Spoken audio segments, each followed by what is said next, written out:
La vie est un voyage rempli de hauts et de bas, de défis et de triomphes. C'est une bataille constante entre nos forces intérieures et nos faiblesses. Même si nous aspirons tous à vivre une vie pleine de sens et de résilience, certaines habitudes nous empêchent souvent d'atteindre notre plein potentiel. Dans cette vidéo instructive, nous explorerons 8 habitudes qui vous rendent faibles et apprendrons comment les surmonter en utilisant les principes du stoïcisme. Le stoïcisme, une philosophie grecque ancienne fondée par Zénon de Citium au début du IIIe siècle avant JC, offre une sagesse intemporelle qui peut nous aider à naviguer dans les complexités de la vie moderne. Le stoïcisme nous apprend à nous concentrer sur ce que nous pouvons contrôler, à cultiver des vertus comme la sagesse, le courage et l'autodiscipline, et à accepter les inévitables défis de la vie avec grâce et résilience. En approfondissant ces 8 habitudes, rappelez-vous que la conscience de soi est la première étape vers la transformation. En reconnaissant ces habitudes en nous-mêmes, nous pouvons commencer à les remplacer par des principes stoïciens qui nous permettront de mener une vie de force, de but et de paix intérieure. Habitude numéro 1, la procrastination du temps. Épictète a dit, la clé est de ne tenir compagnie qu'aux personnes qui vous élèvent, dont la présence vous appelle à le meilleur. La procrastination, le fait de reporter des tâches et des responsabilités, est une habitude qui afflige beaucoup d'entre nous. Cela affaiblit notre détermination, entrave nos progrès, en fin de compte, nous prive d'un temps précieux qui pourrait être investi dans notre croissance personnelle et dans des efforts significatifs. Le remède historique à la procrastination réside dans le concept du carpe diem, ou saisir le moment présent. Dans le stoïcisme, l'accent est mis sur le moment présent et sur la façon d'en tirer le meilleur parti. La procrastination, quant à elle, est enracinée dans l'anxiété face à l'avenir ou à l'inconfort de la tâche à accomplir. Pour surmonter cette habitude, nous devons adopter un état d'esprit stoïcien et nous rappeler que le seul moment sur lequel nous avons vraiment un contrôle, c'est maintenant. Épictète, un philosophe stoïcien, nous a conseillé de nous concentrer sur ce qui est sous notre contrôle et d'abandonner ce qui ne l'est pas. La procrastination naît souvent du fait de se concentrer sur les résultats potentiels ou les difficultés d'une tâche, plutôt que de simplement passer à l'action. En adoptant le principe stoïcien consistant à se concentrer sur le processus plutôt que sur le résultat, nous pouvons nous libérer des chaînes de la procrastination. Commencez par fixer des objectifs petits et gérables et travailler constamment pour les atteindre. Acceptez l'inconfort et l'incertitude du moment présent, car c'est dans ces moments de défi que nous grandissons et développons la force nécessaire pour faire face à des tâches plus importantes. N'oubliez pas que le temps est une ressource limitée et que chaque jour que vous retardez est un jour perdu à jamais, qui nous permettra de mener une vie de force, de vie et de paix intérieure. Habitude numéro 2, le discours intérieur négatif. Marc Aurèle disait, « Notre vie est ce que nos pensées en font ». La façon dont nous nous parlons a un impact profond sur notre estime de soi, notre confiance et notre bien-être général. Le discours intérieur négatif est une habitude qui nous affaiblit en érodant notre confiance en nous et en nous empêchant de réaliser notre véritable potentiel. Le stoïcisme nous apprend à prendre le contrôle de nos pensées et à remplacer la négativité par la rationalité et l'autocompassion. Marc Aurèle, l'un des philosophes stoïciens et empereurs romains les plus renommés, a souligné l'importance de surveiller notre dialogue intérieur. Il croyait que notre perception du monde est façonnée par nos pensées et que nous devons donc nous efforcer de maintenir un état d'esprit positif et rationnel. Pour lutter contre le discours intérieur négatif, commencez par observer vos pensées sans jugement. Remarquez quand l'autocritique ou le doute de soi s'insinue et contestez ces pensées avec rationalité. Demandez-vous si ces pensées sont fondées sur des preuves ou si elles sont simplement le produit de la peur et de l'insécurité. Le stoïcisme nous encourage à faire preuve d'autocompassion en nous traitant avec la même gentillesse et la même compréhension que nous offririons à un ami confronté à une situation similaire. Au lieu de vous réprimander pour vos erreurs ou vos lacunes perçues, concentrez-vous sur ce que vous pouvez en tirer et sur la façon dont vous pouvez vous améliorer. En remplaçant le discours intérieur négatif par des principes stoïciens de rationalité et d'autocompassion, vous découvrirez une force intérieure et une résilience qui vous permettront d'affronter les défis de la vie avec confiance et grâce. Troisième habitude, évitez les défis. Si vous voulez vous améliorer, soyez prêt à laisser les autres penser que vous êtes stupide et ignorant. Éviter les défis et rester dans sa zone de confort est une habitude qui affaiblit votre développement et votre potentiel. Cela vous empêche de développer la patience, le courage et l'adaptabilité aux nouvelles situations. La philosophie stoïcienne nous apprend à faire face à l'inconfort et aux difficultés comme des opportunités de développement personnel. Épictète croyait que la croissance personnelle et la maîtrise de soi venaient souvent du fait de relever des défis et de repousser nos limites. Faire face à l'évitement des défis est considéré comme important pour le développement personnel et l'auto-amélioration.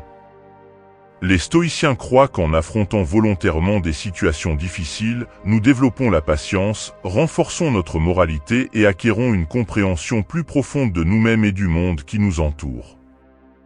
Dans la société moderne, les gens recherchent souvent le confort et évitent toute forme d'inconfort. Nous avons tendance à choisir le chemin le plus simple pour des raisons de commodité et de gratification immédiate. Même si cela peut apporter un soulagement temporaire, cela peut entraver le développement à long terme et nous empêcher d'atteindre notre plein potentiel. En évitant les défis, nous manquons de précieuses opportunités de grandir et de nous explorer. La philosophie stoïcienne nous enseigne que la véritable force réside dans la capacité à affronter les difficultés directement et avec patience. C'est grâce à ces défis que nous apprenons des leçons importantes, développons la patience et renforçons des vertus telles que le courage, la persévérance et la résilience. Lorsque nous recherchons constamment du réconfort et évitons les défis, nous limitons notre croissance personnelle et intellectuelle. Nous stagnons et ne parvenons pas à réaliser pleinement notre potentiel. Les stoïciens nous encouragent à sortir de notre zone de confort et à nous lancer dans des activités qui nous poussent au-delà de nos limites. Ce faisant, nous élargissons non seulement nos capacités, mais développons également une plus grande confiance et une plus grande satisfaction personnelle. De plus, éviter les défis peut conduire à la peur de l'échec. Lorsque nous choisissons systématiquement la voie sûre et évitons les risques, nous manquons des occasions d'apprendre de nos erreurs et de devenir plus forts. La philosophie stoïcienne nous apprend à considérer l'échec comme un élément naturel de la vie et à le considérer comme une expérience d'apprentissage précieuse. En affrontant l'échec avec un état d'esprit stoïcien, nous pouvons tirer la sagesse de nos échecs et l'utiliser pour nous propulser vers l'avant. Il est important de noter que rechercher l'inconfort ne signifie pas rechercher intentionnellement des souffrances inutiles. La philosophie stoïcienne ne recommande pas de nous causer des souffrances inutiles. Au lieu de cela, cela nous encourage à relever les défis avec un esprit calme et rationnel. Il s'agit de changer notre perspective et de comprendre que l'inconfort est un élément nécessaire de la vie qui peut conduire à la croissance et à l'amélioration de soi. En recherchant activement les défis et l'inconfort, nous développons le contrôle personnel. Nous apprenons à nous appuyer sur notre éthique et notre force intérieure plutôt que sur les circonstances extérieures. La philosophie stoïcienne nous apprend à nous concentrer sur ce que nous pouvons contrôler, à savoir nos pensées, nos actions et nos réactions face aux défis auxquels nous sommes confrontés. Nous devenons moins dépendants des facteurs externes pour notre bonheur et notre prospérité. Appliquer les principes stoïciens à nos vies peut avoir un impact profond. Cela nous permet d'aborder la vie avec un sens du but et de la patience. Nous devenons mieux équipés pour faire face aux difficultés, aux échecs et aux événements inattendus. Au lieu d'être submergés par les défis, nous apprenons à les considérer comme des opportunités de croissance et de développement personnel. Pour maintenir un état d'esprit stoïcien et aller jusqu'au bout, il est important d'aborder ce sujet avec un esprit ouvert et d'être prêt à remettre en question nos croyances et habitudes actuelles. En reconnaissant la tendance à éviter l'inconfort et en adoptant les principes stoïciens consistant à faire face directement aux défis, nous pouvons développer un état d'esprit fort et flexible axé sur le développement personnel. Alors accepter l'inconfort et les défis et commencer le voyage de découverte de soi et d'amélioration de soi. Habitude numéro 4, se livrer à un matérialisme excessif. Le lien excessif avec le matérialisme dans la philosophie stoïcienne est l'habitude numéro 4 sur la liste. Il souligne l'importance de choisir la moralité et les valeurs intérieures plutôt que les possessions matérielles. Mais lorsque le matérialisme nous consume à l'excès, nous courons le risque d'oublier ce qui est important et de ne jamais être pleinement satisfait. Dans le monde moderne où le matérialisme est primordial, il est simple de se laisser entraîner dans la quête de la réussite financière. Nous pensons souvent qu'avoir un grand nombre de choses nous rendra heureux et épanouis. La philosophie stoïcienne, quant à elle, nous rappelle que les choses hors de notre contrôle sont en fin de compte éphémères. Ils peuvent être égarés, volés ou détruits. Nous nous mettons dans une situation précaire de déception et de mécontentement continu lorsque nous dépendons d'eux pour notre bonheur. Lorsque nous assimilons les biens monétaires au bonheur et à l'estime de soi, nous engendrons une soif sans fin d'en savoir plus. Nous pouvons développer une obsession pour l'accumulation de richesses en recherchant sans cesse la prochaine grande opportunité ou le dernier progrès technique. Ce besoin sans fin pourrait entraîner un mécontentement éternel, car il y a toujours quelque chose de nouveau à désirer ou quelqu'un de mieux loti que nous. Le célèbre philosophe du stoïcisme Sénèque a souligné l'importance de faire la différence entre les exigences et les désirs. L'abus des biens matériels est le résultat à la fois du faux espoir que la propriété apportera le bonheur pour toujours et du besoin constant d'en avoir plus. L'école de pensée du stoïcisme nous met au défi de réévaluer nos désirs et de donner la priorité à ceux qui sont conformes à notre bien-être et à nos idéaux. Pour briser l'habitude matérialiste excessive, commencez par apprendre à vous contenter de ce que vous possédez actuellement. Comprenez que la poursuite des biens matériels peut souvent entraîner un cercle vicieux de besoins et de malheurs. Concentrez-vous plutôt sur la culture de valeurs telles que la compassion, le courage et la sagesse. Ce sont les véritables endroits pour s'épanouir. L'école de pensée du stoïcisme nous encourage à mettre davantage l'accent sur la culture de nos valeurs intérieures que sur l'acquisition de biens matériels. Les caractéristiques qui sont sous notre contrôle et qui peuvent entraîner une satisfaction durable comprennent la justice, le courage, la sagesse et le calme. Nous pourrions découvrir un profond sens du sens et de l'épanouissement dans la vie en valorisant ces qualités et en faisant un effort pour les cultiver. De plus, un excès de matérialisme pourrait entraîner un malaise et une insécurité. Nous pourrions continuellement avoir peur de perdre ce que nous avons ou faire des comparaisons avec quelqu'un qui semble en avoir plus. Cet attachement nous empêche de vivre en paix et en tranquillité en déclenchant un cercle vicieux de jalousie et de peur. La philosophie du stoïcisme nous apprend à faire preuve de détachement afin de nous libérer de cette habitude. Cela ne signifie pas que nous devons renoncer à tous nos biens matériels. Nous devrions plutôt entretenir une relation positive avec eux. Réalisez que plutôt que d'être une source de plaisir ou d'approbation, les choses sont en réalité des instruments qui peuvent être utilisés pour améliorer notre vie et celle des autres. Pratiquer la gratitude, qui implique de se concentrer sur ce qui compte vraiment et d'être reconnaissant pour ce que nous avons, est une technique pour aider à créer le détachement. Nous avons le pouvoir de favoriser le contentement et de réduire notre dépendance aux biens matériels. De plus, en échappant à l'emprise du consumérisme, nous pouvons adopter le minimalisme, simplifier notre vie et abandonner les distractions inutiles. Nous pouvons conformer notre comportement aux idéaux du stoïcisme. Nous pouvons nous concentrer sur la culture des vertus, la création de relations profondes avec les autres et la contribution positive à la société. Cet ajustement mental nous permet de vivre une vie stoïcienne et d'éprouver une véritable satisfaction. Une surabondance d'attachement matériel mine notre capacité à pratiquer la philosophie stoïcienne. Cela détourne notre attention des valeurs internes et de la recherche d'un contentement à long terme. Nous pouvons nous libérer du cycle du besoin et trouver notre épanouissement dans la croissance des vertus et de la vie stoïcienne en prenant conscience de la nature éphémère des choses extérieures et en pratiquant le détachement. Habitude numéro 5, rechercher une validation externe. C'est une habitude qui peut nuire à votre pratique de la philosophie stoïciste de rechercher une validation extérieure. L'école de pensée du stoïcisme met l'accent sur l'importance de mettre davantage l'accent sur ses propres vertus que sur la conquête des autres. Une dépendance excessive à l'égard d'une validation extérieure peut affaiblir votre indépendance et vous rendre dépendant des opinions des autres. Parce que les plateformes de médias sociaux prennent de plus en plus d'importance dans la culture d'aujourd'hui, il est devenu normal d'être accepté par les autres. Nous associons fréquemment notre sentiment de bonheur et d'estime de soi au nombre de likes, de commentaires et de suivis que nous obtenons. La dépendance à l'égard des opinions et de l'approbation des autres peut entraîner une fragile estime de soi en raison du besoin persistant d'acceptation. La philosophie du stoïcisme, cependant, rappelle que le véritable contentement et le vrai bonheur proviennent de l'intérieur.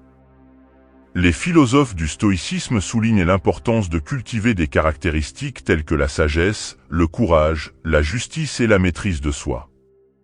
Ces vertus sont indépendantes de l'acceptation ou des opinions des autres, ce sont plutôt des traits que nous sommes capables de développer et de renforcer en nous-mêmes, indépendamment de l'environnement qui nous entoure. Nous semons notre pouvoir lorsque nous nous tournons constamment vers les autres pour obtenir leur approbation. Nous devenons susceptibles de changer de point de vue et commençons à fonder notre estime de soi sur leur acceptation. Cela peut entraîner une recherche sans fin de l'approbation des autres, ce qui rend difficile la découverte de la paix intérieure et de l'épanouissement. Pensez à un exemple pour vous aider à comprendre cette pratique. Disons que vous avez travaillé très dur et que vous êtes fier de l'article de blog que vous avez publié. Plutôt que d'apprécier la valeur de vos efforts et l'épanouissement qu'ils procurent, vous recherchez instantanément une validation en comptant le nombre de vues, de likes et de commentaires. Vous vous sentez déçu et commencez à remettre en question la valeur de votre travail si les commentaires ne correspondent pas à ceux que vous espériez. S'appuyer sur la validation des autres mine votre estime de soi et réduit la valeur inhérente de vos efforts. Alors, comment pouvons-nous sortir de ce schéma et renforcer notre pratique de la philosophie stoïcienne ? Tout d'abord, il est essentiel de comprendre que la poursuite de l'acceptation extérieure est éphémère et souvent hors de notre contrôle. Les opinions des gens peuvent changer, donc essayer de les convaincre est un effort sans fin. Concentrez-vous plutôt sur la culture des vertus intérieures et sur la conduite de votre comportement conformément aux idéaux stoïciens. Développez l'acceptation de soi et la conscience de soi. Lorsque vous recherchez l'approbation, soyez conscient de vos sentiments et de vos idées. Déterminez si cela correspond réellement à vos valeurs et à vos objectifs, et demandez-vous pourquoi vous avez besoin de l'acceptation des autres. Rappelez-vous que vos actions et votre caractère établissent votre valeur plutôt que les opinions des autres. Gagnez en assurance dans votre capacité à évaluer et à décider par vous-même. En évaluant vos actes à la lumière des idéaux stoïciens, vous pourriez travailler vers l'acceptation interne. Mettez davantage l'accent sur votre propre croissance et votre développement que sur la façon dont vous vous comparez aux autres. Reconnaissez que votre joie et votre bonheur proviennent de l'intérieur et non d'ailleurs. Au lieu de vous entourer de personnes qui vous critiquent continuellement ou vous gênent, entourez-vous de personnes qui valorisent et favorisent votre croissance. Recherchez l'avis de personnes en qui vous pouvez avoir confiance et qui se soucient vraiment de vous, mais gardez à l'esprit que votre travail ne doit pas être défini par leurs idées. En résumé, l'habitude de toujours rechercher l'acceptation des autres mine la pratique de la philosophie stoïcienne car elle ne reconnaît pas l'inutilité de dépendre du jugement des autres pour s'évaluer. Nous pourrions nous concentrer sur la culture des vertus intérieures et sur la satisfaction intérieure. Développer la conscience de soi et une communauté de soutien. Vous pouvez améliorer votre utilisation de la philosophie du stoïcisme et vivre une vie plus satisfaisante moralement. Habitude numéro 6, incapacité à faire face aux émotions négatives. L'école de pensée stoïciste met l'accent sur la valeur de la raison et la nécessité de contrôler nos émotions. Mais nous sommes incapables de rester calmes et de nous comporter honorablement lorsque nous cédons à des sentiments désagréables comme la jalousie, l'anxiété ou la rage. Explorons ce sujet plus en détail et découvrons comment céder à des sentiments défavorables affecte à la fois notre pratique stoïcienne et notre bien-être général. Les émotions négatives suppriment d'une manière ou d'une autre la logique et altèrent le jugement. Nous réagissons souvent à la hâte et disons ou faisons des choses que nous regretterons plus tard lorsque la colère prend le dessus. L'envie peut nous amener à ressentir du ressentiment et de l'amertume, ce qui peut nuire à nos relations et nous immobiliser de sorte que nous sommes incapables de prendre les risques requis ou de faire face aux obstacles. Ces sentiments non seulement altèrent notre jugement, mais ils nous empêchent également de développer les qualités de maîtrise de soi, de gentillesse et de patience. Les émotions sont considérées dans la philosophie stoïcienne comme des impressions résultant de notre évaluation du monde extérieur. Les stoïciens soutiennent que nous sommes responsables de nos évaluations et donc de nos sentiments. En nous engageant dans des pratiques de pleine conscience et de conscience de soi, nous pouvons examiner nos idées et nos évaluations, affronter des pensées qui suscitent des émotions négatives et cultiver des pensées qui correspondent à la logique et à la moralité. L'apathie est l'une des idées fondamentales de la philosophie du stoïcisme. Le détachement émotionnel complet est un concept souvent mal interprété, mais il s'agit en réalité de renforcer la résilience émotionnelle et de préserver la paix intérieure face à l'adversité, et non de rejeter ou de réprimer les sentiments. Même si les stoïciens acceptent que les sentiments désagréables sont normaux et inévitables, ils nous conseillent de les gérer de manière rationnelle et avec retenue. Alors, comment pouvons-nous améliorer notre pratique stoïcienne et briser la tendance à céder aux mauvaises émotions ? Voici quelques tactiques. 1. Développer la pleine conscience grâce à des pratiques de pleine conscience qui nous aident à devenir plus conscients de nos sentiments à mesure qu'ils surviennent. En pratiquant la pleine conscience, nous pouvons observer nos pensées et nos sentiments sans nous laisser consumer par eux. Cette conscience nous donne la possibilité de nous arrêter et de choisir une réaction plus délibérée plutôt que d'agir par impulsion. 2. Mettez en doute vos évaluations. Examinez les évaluations sous-jacentes qui font apparaître des émotions désagréables. Lorsqu'ils le font, vos conclusions sont-elles fondées sur une analyse juste des circonstances, ou sont-elles faussées par des préjugés ou des croyances infondées ? Restructurer et remettre en question ces évaluations peut vous aider à modifier votre point de vue et à réduire la gravité des sentiments défavorables. 3. Faites de l'introspection une habitude régulière. Considérez vos idées, vos actes et leurs résultats. Reconnaissez les modèles qui reviennent sans cesse et voyez quelles autres réponses vous pouvez avoir. En réfléchissant sur vous-même, vous pouvez trouver des domaines dans lesquels vous pourriez vous améliorer et créer des techniques pratiques pour gérer vos émotions. 4. Choisissez la vertu plutôt que les représailles. Lorsque vous vous sentez amer ou en colère, rappelez-vous l'idéal du stoïcisme qui consiste à placer la moralité avant la vengeance ou à favoriser l'animosité. Lorsque vous agissez sous l'effet d'émotions négatives, pensez aux effets à long terme et faites l'effort de réagir de manière indulgente, compatissante et gentille. 5. Bienvenue au calme. L'école de pensée du stoïcisme nous encourage à accepter les choses que nous ne pouvons pas changer et à nous concentrer sur ce que nous pouvons changer. Acquérez une attitude calme en comprenant que des choses vous arrivent et que les autres ne peuvent pas vous influencer. Vous pouvez découvrir la sérénité en abandonnant l'envie de tout contrôler et en atténuant les effets des émotions désagréables. En mettant régulièrement ces techniques en pratique, nous pouvons améliorer notre pratique du stoïcisme et réduire notre tendance à céder aux émotions négatives. Il est essentiel de garder à l'esprit que cette procédure demande de la patience et du travail. Même si nous commettons des erreurs en cours de route, chaque revers offre une chance de développement et d'éducation. Adoptez les valeurs du stoïcisme de conscience de soi et de ténacité alors que vous travaillez vers une existence plus morale et épanouissante. Vous savez, la pratique du stoïcisme est mise à mal lorsque nous laissons nos émotions négatives contrôler notre comportement. Au lieu de cela, nous devrions cultiver la conscience, examiner nos jugements, nous engager dans une introspection, choisir la vertu plutôt que la vengeance et embrasser la paix. Ainsi, les émotions négatives peuvent être progressivement atténuées dans notre vie. Nous vivons une vie moralement plus honnête et plus satisfaisante en nous harmonisant avec le rationalisme, la résilience et la paix intérieure du stoïcisme. Habitude numéro 7, s'attarder sur les erreurs du passé.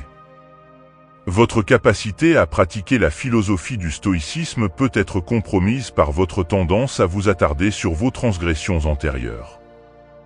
La philosophie du stoïcisme nous encourage à cesser de penser à nos défauts et à nous concentrer plutôt sur l'ici et maintenant, à accepter ce qui s'est passé et à en tirer des leçons. Mais beaucoup d'entre nous se retrouvent souvent pris dans un cercle vicieux de regrets, de remords et d'auto-accusation qui nous empêchent d'avancer et de grandir en tant que personne. Revivre encore et encore les erreurs du passé dans notre imagination nourrit des sentiments désagréables et un sentiment d'immobilité. Cette tendance nous empêche de faire de bons changements et de vraiment apprécier le présent. En plus de nuire à notre capacité à découvrir la sérénité et le contentement, réaliser que nous ne pouvons rien faire pour changer le passé est l'une des idées fondamentales de la philosophie stoïcienne. Il est remarquable que ce qui nous terrifie et nous consterne véritablement, ce ne sont pas les événements eux-mêmes, mais plutôt la façon dont nous les interprétons, comme l'a dit un jour le philosophe stoïcien Épictète. Cette citation souligne à quel point il est important que nos idées et nos croyances influencent la façon dont nous percevons le monde extérieur. En nous concentrant sur nos erreurs antérieures, nous cédons aux idées et aux sentiments négatifs qui nous consument et provoquent une angoisse inutile. La philosophie du stoïcisme, quant à elle, nous exhorte à accepter les actes et les résultats du passé, à les reconnaître et à nous concentrer sur ce que nous pouvons faire dès maintenant pour améliorer notre situation et celle de nous-mêmes. Il est essentiel de faire preuve de pardon et de compassion afin de mettre fin à ce comportement, car nous sommes des êtres humains faillibles. Des erreurs se produisent, de plus, faire des erreurs est une composante nécessaire de l'apprentissage et du développement. Plutôt que de nous blâmer pour nos transgressions antérieures, nous devrions travailler à l'acceptation et à la compréhension de soi. Il peut être bénéfique de cesser de considérer les erreurs comme des échecs et de les considérer plutôt comme des opportunités de croissance. Nous pouvons les considérer comme des enseignements utiles qui favorisent notre propre croissance. Chaque erreur présente une chance de développement et d'avancement. Adopter cette perspective nous permet de laisser le passé derrière nous et de nous concentrer sur l'ici et maintenant. La pleine conscience est une autre méthode efficace pour briser l'habitude de repenser aux erreurs passées. En portant notre attention sur le présent, la pleine conscience implique de se concentrer sur lui sans porter de jugement. Nous avons la capacité d'échapper à la boucle du regret et de consacrer toute notre attention au moment présent. De plus, cultiver une attitude de gratitude peut être très bénéfique en détournant notre attention des erreurs passées. Nous pouvons changer notre perspective et favoriser un sentiment d'épanouissement en développant une pratique de gratitude pour le présent ainsi que pour les leçons tirées du passé. En fin de compte, il faut des efforts délibérés et un dévouement pour mettre en pratique les principes de la philosophie du stoïcisme pour surmonter la tendance à ruminer les transgressions passées. Il est essentiel de garder à l'esprit que nous avons le choix dans la manière dont nous réagissons à notre histoire et que s'attarder sur des regrets ne fera que nous empêcher de vivre une vie heureuse et morale. En acceptant l'autocompassion, en pratiquant des exercices de pleine conscience et en cultivant une attitude de gratitude, nous pouvons nous libérer de cette habitude et développer une vision plus stoïque. Nous avons la capacité de grandir en tant que personne, d'apprendre de nos erreurs et de concentrer nos énergies sur la recherche de la vertu et sur la vie dans le présent, pour vivre une vie plus utile et plus morale. Habitude numéro 8, la peur du futur. Parlons enfin de la peur du futur, qui est la dernière habitude de notre liste. La philosophie stoïcienne nous encourage à accepter l'incertitude du futur et à nous concentrer sur le moment présent plutôt que de nous inquiéter de ce qui pourrait arriver. La peur du futur est une habitude courante qui affaiblit notre pratique du stoïcisme et nous empêche de vivre pleinement le présent. Cela peut se manifester par de l'anxiété, de l'inquiétude ou de l'appréhension à l'égard de résultats et d'événements potentiels qui ne se sont pas encore produits. Sénèque, un éminent philosophe stoïcien, a déclaré « Nous souffrons plus souvent en imagination qu'en réalité ». Cette déclaration résume le point de vue stoïcien selon lequel une grande partie de notre peur et de notre anxiété face à l'avenir est basée sur des pensées irrationnelles et des scénarios exagérés. Le stoïcisme nous apprend à affronter nos peurs avec rationalité et courage, en reconnaissant que bon nombre des choses qui nous inquiètent échappent à notre contrôle. En nous concentrant sur ce que nous pouvons contrôler, nos pensées, nos actions et nos réponses aux événements, nous pouvons surmonter nos peurs et vivre avec une plus grande tranquillité d'esprit. L'une des pratiques stoïciennes clés pour surmonter la peur du futur est la visualisation négative. Cela implique d'imaginer les pires scénarios et de se préparer mentalement à y faire face. En affrontant nos peurs de front, nous leur ôtons leur pouvoir et acquérons un sentiment de résilience et de force intérieure. Une autre technique stoïcienne pour gérer la peur est la pratique de la préméditation des mots. Cela implique de se préparer mentalement aux revers et difficultés potentielles, réduisant ainsi leur impact s'ils surviennent. En reconnaissant la possibilité d'un échec ou d'une adversité, nous pouvons développer un sentiment de sérénité et d'acceptation. Le stoïcisme nous apprend également à nous concentrer sur le moment présent et à trouver du contentement ici et maintenant. Au lieu de nous inquiéter de ce qui pourrait arriver dans le futur, nous pouvons cultiver la gratitude pour les bénédictions que nous avons aujourd'hui et tirer le meilleur parti de chaque instant. En vivant conformément aux principes du stoïcisme, nous pouvons surmonter la peur de l'avenir et vivre avec plus de courage, de résilience et de tranquillité d'esprit. En conclusion, la peur du futur est une habitude qui mine notre pratique du stoïcisme en nous empêchant de vivre pleinement le présent et d'accepter l'incertitude de la vie. En affrontant nos peurs avec rationalité et courage, en pratiquant la visualisation négative et la préméditation des mots, et en nous concentrant sur le moment présent, nous pouvons surmonter nos peurs et vivre avec une plus grande tranquillité d'esprit et un plus grand contentement.